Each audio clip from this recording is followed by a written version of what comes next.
মতো আরো যদি 5 জন বা আরো 10 জন থাকতো, বাংলাদেশ আজকে অনেক দূরে এগিয়ে যেত। অনন্য মামুনের সাথে আমার প্রথম সিনেমা, বাংলাদেশের সবাই ভালো করতে পারতো, আমাকে নিলেও হয়তো আমি অনেক ভালো করতে পারতাম। Shakib Khan, the superstar of Bangladesh, the handsome hero of our industry.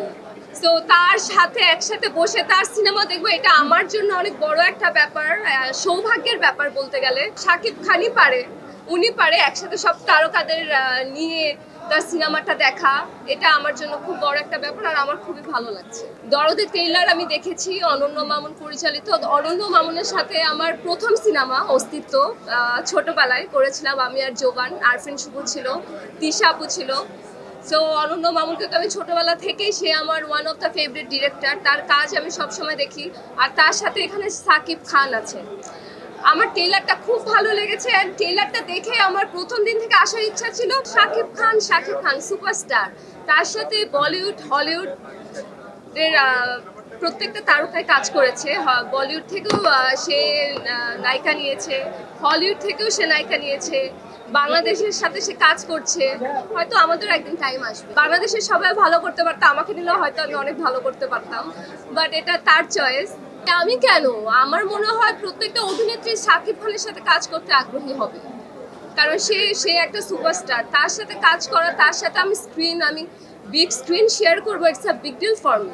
আমি শাকিব খানকে বলবো যে শাকিব খানের আশেপাশে একটু চোখ দিতে হবে, কারণ বাংলাদেশে অনেক সুন্দর সুন্দর মেয়ে আছে, অনেক সুন্দর সুন্দর নায়িকা আছে। সে আসলে আমি যদি বলি, আমি দেখেছি সে অনেক মেয়েদেরকে নায়িকা বানিয়েছে, তার জন্য অনেক মেয়ের ক্যারিয়ার সে তৈরি করেছে। সো অবশ্যই সে করেছে আর সে আরো করবে আমার কাছে। বাংলাদেশে শাকিব খান আছে, বলিউডে যেমন শাহরুখ খান আছে, সালমান খান আছে, বাট ওখানে অপরচুনিটি বেশি, ওখানে প্রডিউসার্স বেশি, ওখানে প্রোডাকশন হাউস বেশি, ওখানে বিগ বাজেটের মুভি হয়, আর ওরা সবসময় রিস্ক নেয় নতুনদের সাথে কাজ করার জন্য। আমার কাছে মনে হয় বাংলাদেশে যে প্রডিউসার বা প্রোডাকশন হাউস, ওরা গদ বাঁধা একই মানুষজন নিয়ে কাজ করতে আগ্রহী।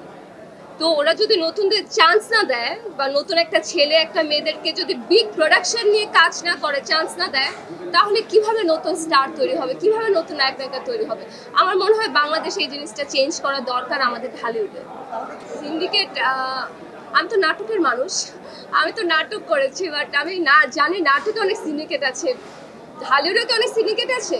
অবশ্যই এটা ভাঙতে হবে, কারণ আমার কাছে মনে হয় বাংলাদেশে যদি ঢালিউডে আমাদের এই ইন্ডাস্ট্রিতে সিন্ডিকেট থাকে, তাহলে নতুন মানুষরা নতুন রাইজিং স্টার হতে পারবে না। সিন্ডিকেটটা ভেঙে যারা প্রপার ট্যালেন্টেড, ওদেরকে জায়গা দিতে হবে, ওদের সাথে কাজ করতে হবে। অ্যান্ড বাংলাদেশে অনেক ভালো ভালো গুণী অভিনেতা অভিনেত্রী আছে, তাদেরকে চান্স দিতে হবে, বড় বড় প্রোডাকশনে চান্স দিতে হবে, তাহলেই রাইজিং স্টার উঠে আসবে। আমার কাছে মনে হয় ব্যক্তিগত personal life is personal life, and আমার professional life is professional life. দুইটা যদি এক করি, কোনোদিনই আমরা আগাতে পারবো না। বর্তমানে তো আমি নাটকে কাজ করছি, কিন্তু আমার অবশ্যই ইচ্ছা আছে বিগ স্ক্রিনে কাজ করার। আমি কাজ করেছিও, আমি 2টো সিনেমা করেছি, কিন্তু আমার ইচ্ছা আছে বড় বিগ প্রোডাকশন। আমি যেটা বললাম যে আরো ভালো কাজ করার, বিগ স্ক্রিনে কাজ করার, আমি চাই ওখান থেকে বের হয়ে বিগ স্ক্রিনে কাজ করতে। শাকিব খানের মতো আরো যদি 5 জন বা আরো 10 জন থাকতো,